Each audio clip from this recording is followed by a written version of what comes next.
창세기 11장 1절에서 9절. 온 땅에 언어가 하나요 말이 하나였더라.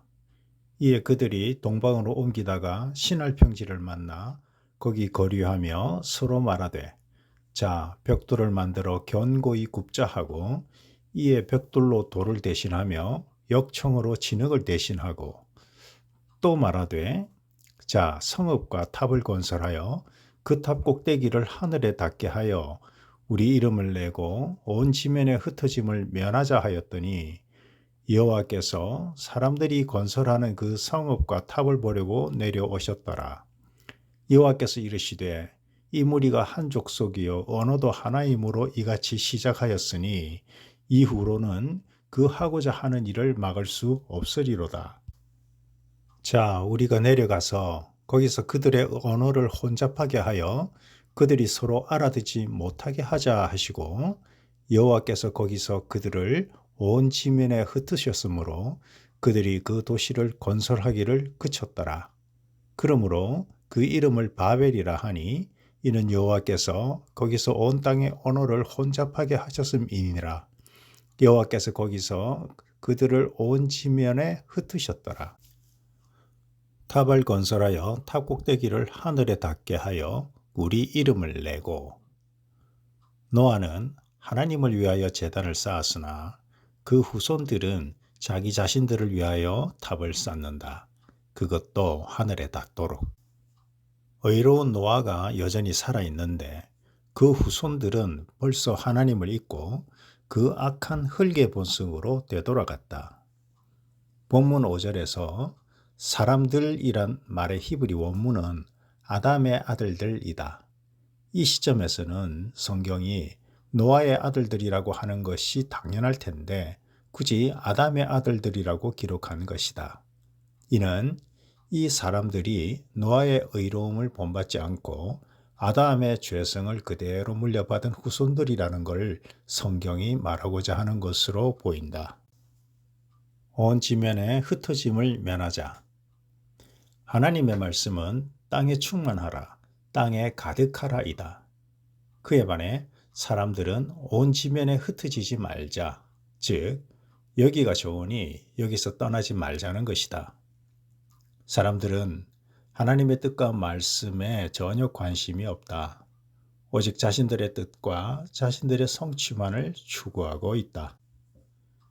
여호와께서 보려고 내려오셨더라. 이 구절은 지극히 인간적인 관점에서 하나님의 행하심을 묘사한 것으로 보인다. 아마도 고대 사람들의 하나님에 대한 이해가 부족하기 때문에 불가피하게 이런 표현을 사용하지 않았나 싶다. 하나님은 그 보좌를 하늘에 두시지만 동시에 만물 가운데 임재하시는 분이시다. 그러므로 하늘에서 땅으로 오르락 내리락 하는 분이 아니시다.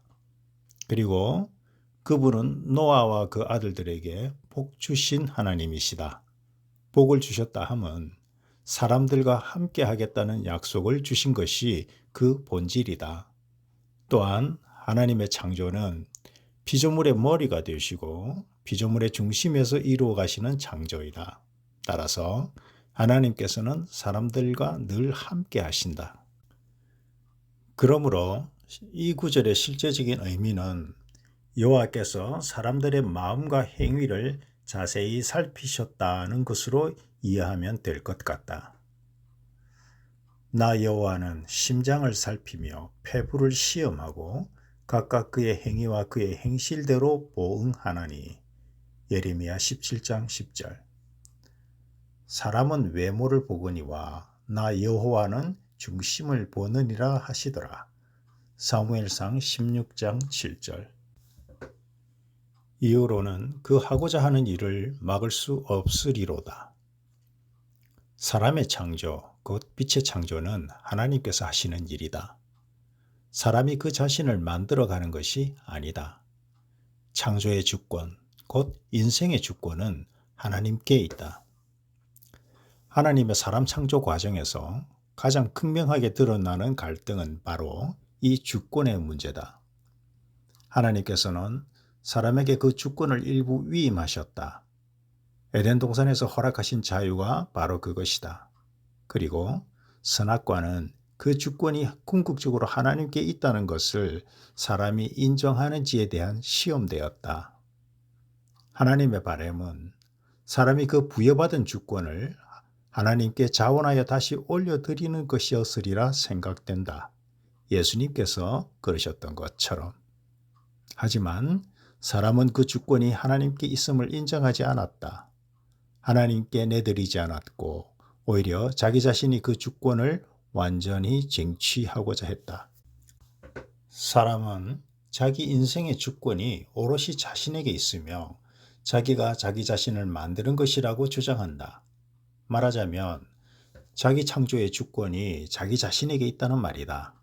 이것이 죄의 원뿔이다. 하나님께서는 지금 사람이 그 죄성을 따르다가 돌이키지 못할 길로 가게 되는 것을 막으시는 것이다. 사람의 주권을 일부 인정하시되 선을 넘지 못하도록 구조적인 방책을 세우시는 것이다. 그리고 종국에 가서 사람이 그 주권을 하나님께 자원하여 내어드릴 수 있게 되도록 인도해 가시는 것이다. 자, 우리가 내려가서 이 구절에서 우리는 누구를 의미하는 것일까? 가장 편한 대답은 삼위의 하나님이라고 답하는 것일 것이다. 사실 우리가 이 영역에 관해서는 잘 알 수가 없다. 하지만 성경의 전체적인 맥락에서 생각해 보면 이 우리를 삼위의 하나님으로 이해하는 것이 자연스럽지 못하다는 인상을 지울 수가 없다. 성경의 전체적인 구성은 성부 하나님께서 주도하시는 창조의 과정과 성자 하나님과 성령 하나님께서 각각 주도하시는 창조의 과정을 분명하게 구분하고 있다. 말하자면 삼위 하나님께서 세상에서 역사하시는 때가 각각 다른 것을 성경은 분명하게 밝히고 있는 것이다.